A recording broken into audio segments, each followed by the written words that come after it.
You are watching Wise Conservatism's video side chat for this May the 30th, 2009. And now for the chat. Over the last few weeks, we have watched our leaders in Washington, D.C. become chronic liars and then cover-up artists, thinking that we wouldn't remember any of the things that they are doing, have done, or have said.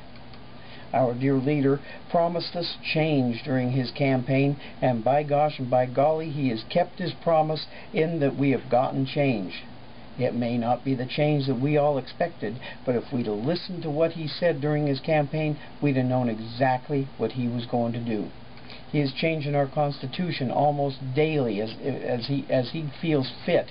He is changing our laws almost daily. He is changing the way that the government does things. And he is changing things by printing money out of clear air, putting future generations in debt to the tune of trillions of dollars, and then in this last week saying that we cannot continue our spending the way we are because we cannot sustain it.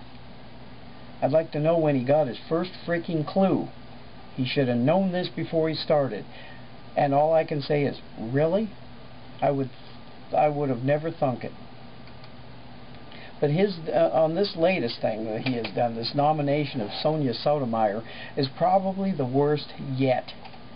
And it's not because she's a Hispanic or a woman or anything else, so get those thoughts right out of your liberal tiny brains.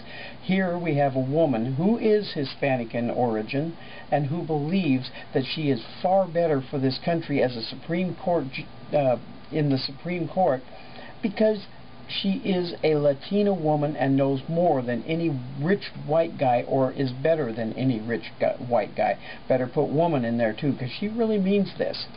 And yet the media and the liberals in our government are in a love fest over this woman who would rather change the laws than follow the dictates of the Constitution, which is the foundation of this nation and her laws.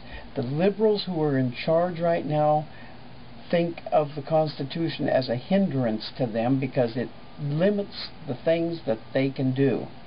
They talk about how the Constitution doesn't really tell them what they can do for the people or to the people, but in essence it does. If they would just stop and look at it, it tells exactly what they can do and what they cannot do.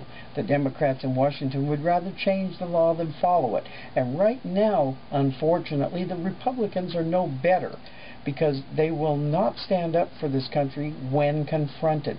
They may show their backbone a little bit when they decide that they're up in arms about something, but if they're confronted on it, whether they're right or not, they lose their backbones and they will not stand up to criticism and ridicule.